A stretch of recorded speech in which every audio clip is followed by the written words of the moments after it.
नमस्कार प्यारे दोस्तों विद्यार्थियों। आज मैं आपको पेरोल की एंट्री कंप्यूटर में किस प्रकार से करते हैं और पेरोल क्या होता है उसके बारे में आज बताने वाला हूं। तो पेरोल होता क्या है दोस्तों?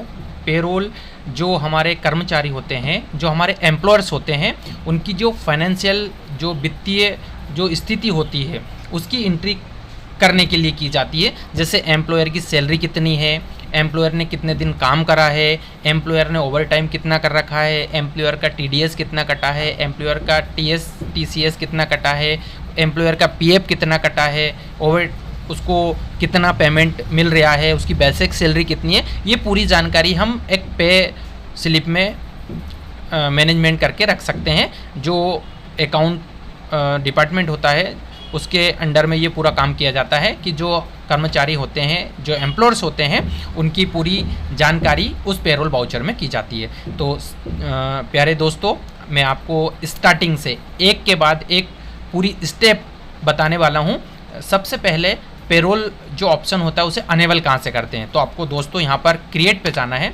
अभी देखिए यहाँ पर आपको किसी प्रकार का कोई पेरोल वाउचर नहीं दिखाई देगा।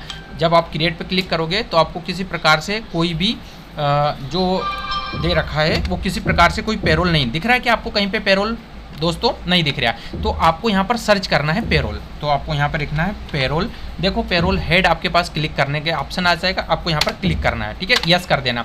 अब जब बाहर निकलोगे ना तो देखो पेरोल आपकी पूरी मास्टर एंट्री खुल गई। ये देखो payroll group, payroll information, payroll unit वगैरह सब खुल गई। तो दोस्तों मैं आपको एक के बाद एक स्टेप बाय स्टेप एक एक एंट्री सिखाने वाला हूँ आपकी पेरोल में आपको किस प्रकार से यूज़ करना है। तो सबसे पहले दोस्तों जो यूनिट है, आपको मैंने पहले प्रीव्यू वीडियो में बता दिया था कि किस प्रकार से यूनिट बनाते हैं। तो हमने उस समय स्टॉक की यूनिट बनाई थी, जैसे पीस है, केजी है, लीटर है, दर्जन है, पर पीस, ये बनाई। लेकिन अब हम एम्प्लॉयर की बात कर रहे हैं कि जो हमारा कर्मचारी है, जो हमारा एम्प्लॉयर है, वो हमारे कंपनी में जो वर्क करते हैं वो डे से करते हैं, मंथ से करते हैं या वर्ष। ये 3 यूनिट हमें इसमें क्रिएट करनी है। तो इस पर आपको क्या करना है दोस्तों, एक बार क्लिक करना है। आपने क्लिक करा है, यहाँ पर आपको लिखना है डे। डे के बाद आपको यहाँ पर एक फॉर्म पूरा डेज लिखना है, ठीक है। फिर आपको लिखना है MON, नीचे आपको पूरा मंथ टाइप करना है, MOTHS मंथ्स, ठीक है। फिर आपको HOUR आवर्स, और यहाँ पे पूरा नाम लिखना है HURS आवर्स। ये आपने 3 यूनिट क्रिएट कर ली। वापस एस्केप पे जाएंगे, हम एस्केप करा। अब हम बनाएंगे अटेंडेंस एंड प्रोडक्शन। पहले हमने यूनिट क्रिएट कर ली, अब हम बनाएंगे अटेंडेंस एंड प्रोडक्शन। क्लिक करना है आपको। अब हम यहाँ पे बनाएंगे आवर टाइम। यहाँ पर आवर टाइम ये लिखा मैंने, आवर टाइम। ओवर टाइम को आपको डालना है, यहाँ पर ओवर टाइम को डालना है आपको ऑन लीव आउट, मतलब प्रोडक्शन पर, ठीक है। ओवर टाइम को कैसे मिलेगा? प्रोडक्शन, आप जितना काम करोगे ना उतना मिलेगा आपको आवर्स, ठीक है। दूसरा है अटेंडेंस। अटेंडेंस अटेंडेंस या एब्सेंट भी बना सकते हो, एब्सेंट बना सकते हो आप यहाँ पे। एब्सेंट आपको डालना है यहाँ पर लीव्स विदाउट पे, मतलब जितना आप एब्सेंट रहोगे उसका सैलरी आपको नहीं दिया जाएगा कंपनी के द्वारा, ठीक है। आपको ये 2 यूनिट आपने यहाँ पे क्रिएट करना है, ठीक है। इस प्रकार से आपने 2 यूनिट क्रिएट कर ली। यहाँ पे आपने यूनिट क्रिएट कर ली और अटेंडेंस। अब हम बात करते हैं पे हेड का। पे हेड में क्या होता है कि जो हमारे कर्मचारी है, हमारे एम्प्लॉयर हैं, उनको सैलरी के अलावा उनको क्या क्या ऐड होता है और क्या क्या माइनस होता है, मतलब क्या क्या उनमें सैलरी के साथ कटता है और क्या क्या उनको मिलता है, वो हम यहाँ पे हेड में बनाएंगे। तो सबसे पहले हम बनाएंगे बेसिक सैलरी। तो ये हमारी basic salary. Basic salary employer की अर्निंग होती है और कंपनी का खर्चा होता है, ठीक है। बेसिक सैलरी कैसे मिलती है दोस्तों? अटेंडेंस से मिलती है, ठीक है। तो यहाँ पर अटेंडेंस आपको डालना है कि जितने अटेंडेंस आएगा उन अटेंडेंस पे आपको सैलरी मिलेगी। यहाँ पर एब्सेंट कितने दिन आया उसका नहीं मिलेगा। यहाँ पर ऑन डिफाइन और 30 डेज आपको यहाँ पर डालना है और नॉर्मल राउंडिंग करना है, ठीक है। ये पहला हो गया हमारा। दूसरा बनाना हमको, अब हमारा ये बेसिक सैलरी तो हम देते हैं। अब बेसिक सैलरी के साथ जो एम्प्लॉयर होता है वो एक्स्ट्रा काम भी करता है, तो एक्स्ट्रा काम का एक ओवर टाइम का आपको बनाना है। यहाँ पर ओवर टाइम, ये ओवर टाइम का लेजर बनाना है। ये भी अर्निंग होती है ना, ये कंपनी का खर्चा होता है, ठीक है। ओवर टाइम प्रोडक्शन, मतलब जितना काम करेगा वो, जितना अपने को वर्क करके देगा उस हिसाब से उसको मिलेगा, ठीक है। यहाँ पर और यहाँ पर राउंडिंग कर दिया, ठीक है। अब ये हमारे पास क्या हो गया, उसका बेसिक सैलरी हो गया और उसका ओवर टाइम हो गया। अब सैलरी में से काटा क्या क्या जाता है, सबसे पहले आपको बनाना है पीएफ का, पीएफ प्रोविडेंट फंड, यहाँ पे लिख भी सकते हैं अपन,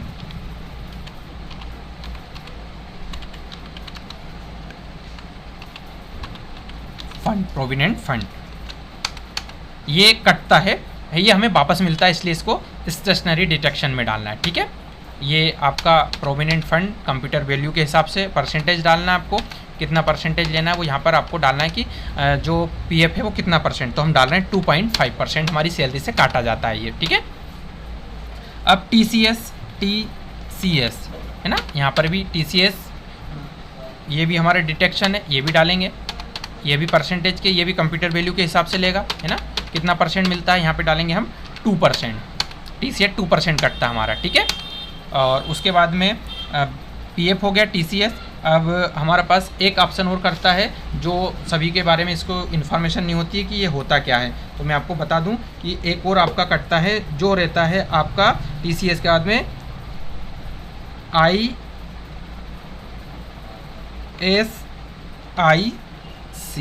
है ना, या ऐसा लिख सकते हैं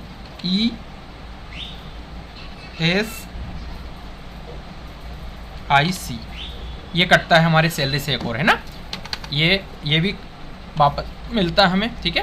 तो यहाँ पर हम डिटेक्शन, ये कितने परसेंट करता है वही कंप्यूटर वैल्यू के हिसाब से, inter inter inter inter inter, ये 1%, इस प्रकार से हम ये पूरा पेहोड बना के बाहर निकल जाएंगे, ठीक है दोस्तों। तो आपको समझ में आया, सबसे पहले हमने यूनिट बनाई, फिर अटेंडेंस, फिर पे हेड, अब हम बनाने वाले एम्प्लॉयर, ठीक है। तो हम यहाँ पर क्लिक करा, अब एम्प्लॉयर सबसे पहले नाम बना रहा हूँ मैं एम्प्लॉयर में सीताराम। दोस्तों इसकी ज्वाइनिंग डेट 1 सितंबर है, क्योंकि मैंने जो बुक्स बिगनिंग कंपनी बनाई है उसमें 1 सितंबर से करी। यहाँ पर दोस्तों ये जो डिफाइंड सैलरी है डिटेल, वो आप यहाँ पर भी यस कर सकते हो, और अगर आपको इसके बाद भी करना है तो वहाँ पर भी, लेकिन मैं आपको यहीं पर उसके बारे में बता देता हूँ कि आपको यस दबाना है, बाय दबा के, और यहाँ पर आपको पूरी उसकी सैलरी डालना है, बेसिक सैलरी 8,500, ठीक है। यहाँ पे ESIC कितना कटेगा वो कंप्यूटर वैल्यू पे, पीएफ कितना कटेगा कंप्यूटर वैल्यू पे, टीसीएस कितना करेगा कंप्यूटर वैल्यू पे, और ओवर टाइम आपको कितने 120 घंटे। ये इस प्रकार से हमने जो हमारा एम्प्लॉयर है सीताराम, उसका जो सैलरी है, एसआई है, पीआई जो वगैरह है, वो हमने इस प्रकार से इसमें डाल दिया, ठीक है। बाहर निकल गए। ये एम्प्लॉयर नंबर डालना है आपको, किस पोस्ट पे है, लोकेशन क्या है, जेंडर है, मेल फीमेल है, date of birth, blood group, father name, spouse name, address, bank detail, ये पूरी आपको यहाँ पर फिल करना है दोस्तों, ठीक है। एक एक करके आपको फिल करना है। अब यहाँ पर आपको बाहर जाना है, बाहर गए दोस्तों। अब यहाँ पर मुझे अटेंडेंस डालना है, तो मैं कहाँ गया दोस्तों, वाउचर में गया। वाउचर में जाने के बाद यहाँ पर एक अदर वाउचर का ऑप्शन है दोस्तों, यहाँ पर एक अटेंडेंस है, ये देखो ये अटेंडेंस, यहाँ पे क्लिक करना है आपको। सीताराम एब्सेंट कितने दिन है, 7 डेज। इनने ओवर टाइम कितना काम कर रखा है, तो यहाँ पर ओवर टाइम इनने कर रखा है 19 आवर्स, ठीक है। ये हमने डाल दिया है। अब इनको सैलरी जो मिलेगी वो 23 दिन का सैलरी मिलेगा इनको, ठीक है। अब ये बाहर गए, हम यहाँ पे बाहर निकल गए। अब पेरोल पे गए, कंट्रोल के साथ हम क्या दबाएंगे, F5 दबाएंगे। क्या दबाएंगे, कंट्रोल के साथ F4 दबाएंगे। और यहाँ पर ऑटोफिल है, ये वाला जो दिख रहा है ना, ये ऑटोफिल ऑप्शन है। आप शिफ्ट के साथ F दबा के इसका यूज़ कर सकोगे, ठीक है। ऑटोफिल पर आपको इंटर करना है, यहाँ पर सैलरी पर क्लिक करना है। 1 सितंबर से ये आपको डालना है, ठीक है। 1/10/2010 यहाँ पर सीताराम सैलरी बनाना है आपको।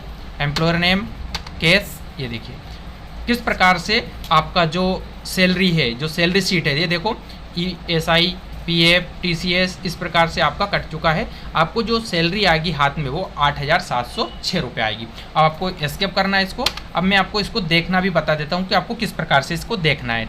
तो आपको एस्केप जाना है दोस्तों, और यहाँ पर आपको डिस्प्ले में जाना है। डिस्प्ले के बाद आपको यहाँ पर एक ऑप्शन मिलेगा पेरोल रिपोर्ट, यहाँ पर जाना है और पे स्लिप पर क्लिक कर देना है सीताराम। ये देखो दोस्तों, इस प्रकार से आपको जो सैलरी है 8,500 है सैलरी, जिसमें से आपने जो दिन काम करे हैं उसकी आपको सैलरी मिलेगी 6,800। ओवर टाइम आपको 2,280, तो टोटल आपका हो रहा है 9,080 रुपये, जिसमें से आपका जो कटा हुआ है ये सैलरी में से 85 टू 70 ये कटा हुआ है आपका, तो ये 300 जो है 374 आपका कट गया है। तो आपके जो हाथ में जो सैलरी आ रही है वो कितनी आ रही है, 8032। तो इस प्रकार से आप इसको अल्टर के साथ P दबा देना, तो आपका जो प्रिंट है वो आसानी से आपके पास प्रिंट होकर आ जाएगा। ठीक है दोस्तों, तो ये वीडियो आपको, मुझे लगता है कि पेरोल की इन्फॉर्मेशन आपको अच्छी तरह से समझ में आ गई होगी। तो इस वीडियो को मैंने इसलिए बनाया है ताकि आपको जो पेरोल है वो आपको अच्छी तरह से स्टेप बाय स्टेप समझ में आ जाए।